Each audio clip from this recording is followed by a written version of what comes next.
Masih bersama saya Adini dan kembali kami sampaikan berita Padang hari ini.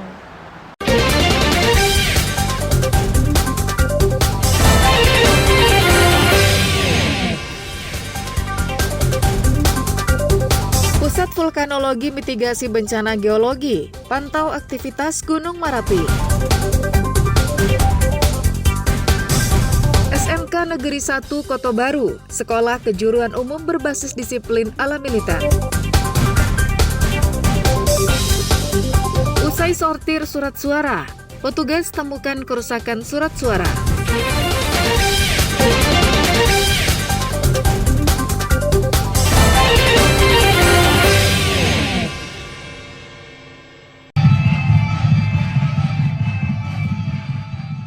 Setelah menjalani pendidikan disiplin kemiliteran selama 3 bulan, ratusan siswa SMK Negeri 1 Kota Baru Darmasraya diwisuda sebagai taruna. Siswa yang telah mengenyam pendidikan disiplin militer ini berbaris dan tampil di halaman sekolah di hadapan guru-guru dan tamu undangan. Meski SMK ini adalah sekolah yang mengajarkan ilmu-ilmu terapan seperti bidang teknik, bidang komputer, bidang busana, bidang pemasaran, dan lainnya, namun pola pembinaan siswanya menerapkan pola disiplin militer dengan sebutan taruna dan taruni.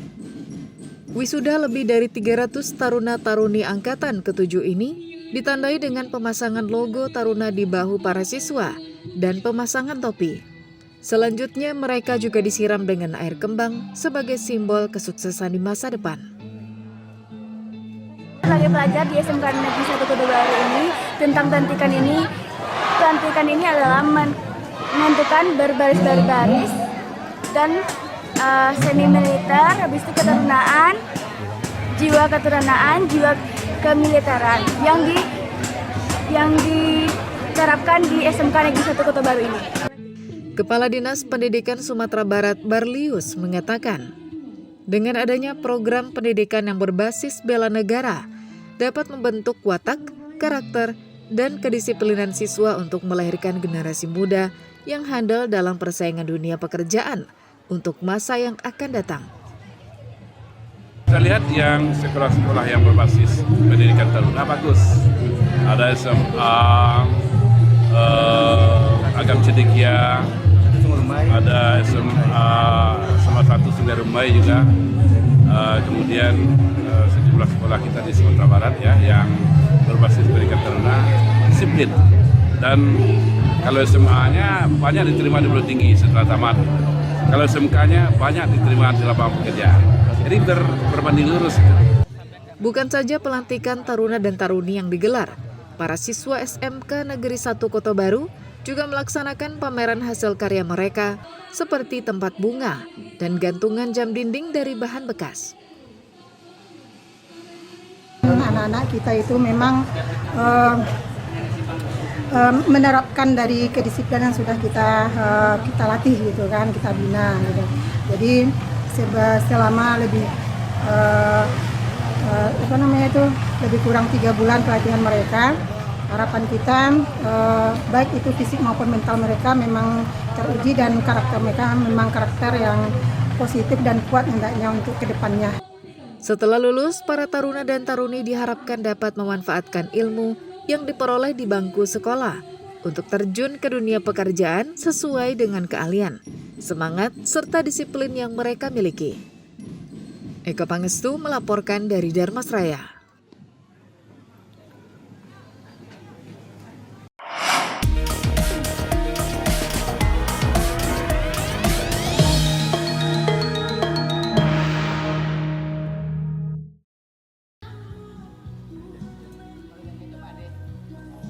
Komisi Pemilihan Umum 50 Kota menemukan sejumlah kerusakan usai dilaksanakannya proses sortir dan lipat surat suara untuk pemilihan Gubernur Wakil Gubernur Sumbar dan Bupati Wakil Bupati 50 Kota pada pemilihan Kepala Daerah serentak tahun 2024.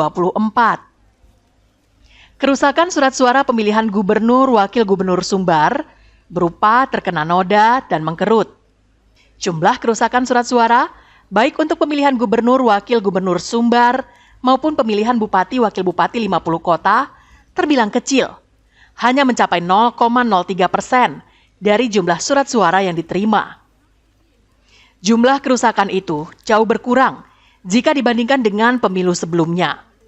Meski terbilang kecil, kerusakan surat suara tetap dilaporkan kepada KPU Provinsi Sumatera Barat agar diganti oleh percetakan.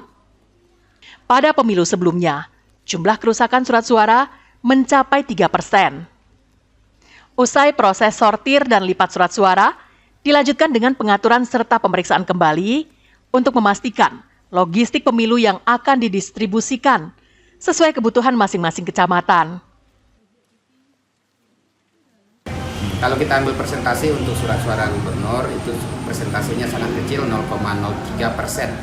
Kemudian untuk surat suara bupati dan wakil bupati, dalam kebutuhan surat suara dengan jumlah yang sama, dengan angka 298.447, ini juga kita mendapatkan masih ada ditemukan surat suara yang terkena noda dan juga mengkerut. Dalam pilkada serentak, jumlah kebutuhan surat suara di 50 kota untuk masing-masing pemilihan mencapai hampir 300.000 lembar surat suara. Ikhlasul Ihsan melaporkan dari 50 kota.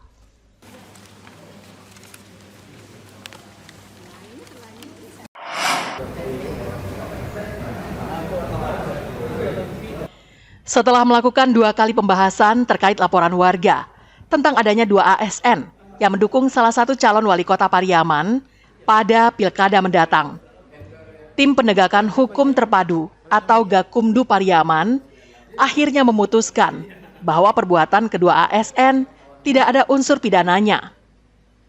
Dalam keterangan kepada pers, Ketua Bawaslu Pariaman menyatakan bahwa dukungan yang diberikan kedua ASN itu melalui grup percakapan di media sosial dilakukan sebelum masa kampanye dimulai. Meski tidak terbukti melakukan pidana pilkada, Gakumdu Pariaman akan melaporkan salah seorang ASN ke Badan Kepegawaian Negara karena dianggap melanggar netralitas ASN. Sedangkan seorang ASN lainnya tidak dilaporkan karena hanya dianggap ikut-ikutan dan bersikap pasif dalam percakapan di grup percakapan media sosial tersebut. Proses kajian yang dilakukan oleh Bawaslu juga mempertimbangkan hasil pembahasan kedua ini dan didapat ada dugaan pelanggaran peraturan perundang-undang lainnya itu terkait netralitas ASN.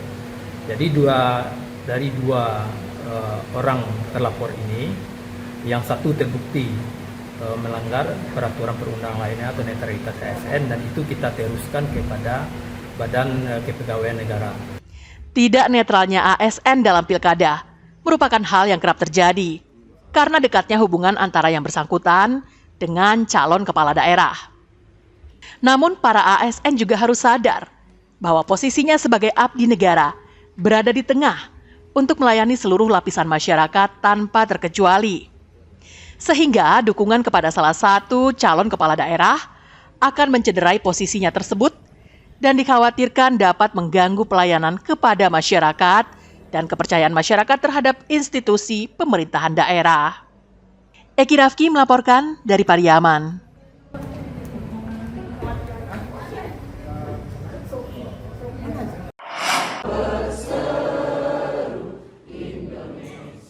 Jelang waktu pemungutan suara pemilihan kepala daerah serentak, tanggal 27 November mendatang, Komisi Pemilihan Umum Bukit Tinggi melantik ribuan petugas kelompok penyelenggara pemungutan suara se-Bukit Tinggi.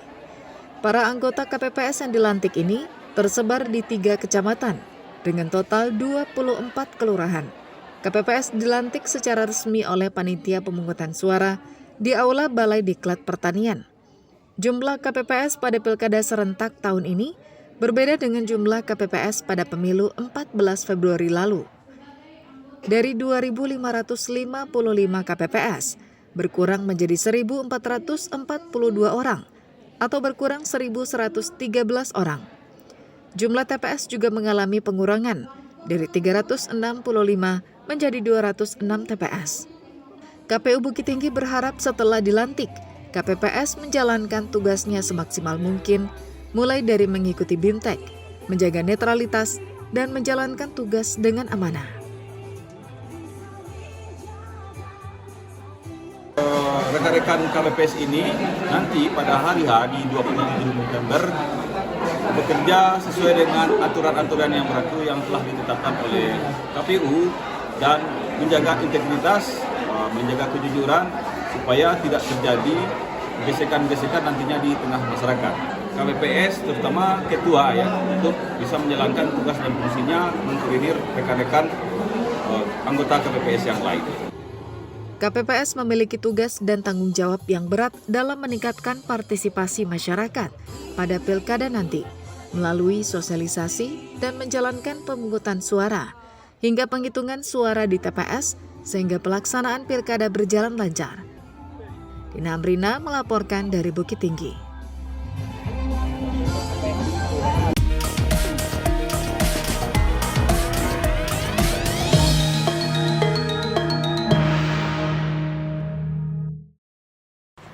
Pemirsa, demikianlah perjumpaan kita dalam Berita Padang hari ini. Saya Adini dan tim redaksi yang bertugas pamit undur diri. Selamat beraktivitas dan sampai jumpa.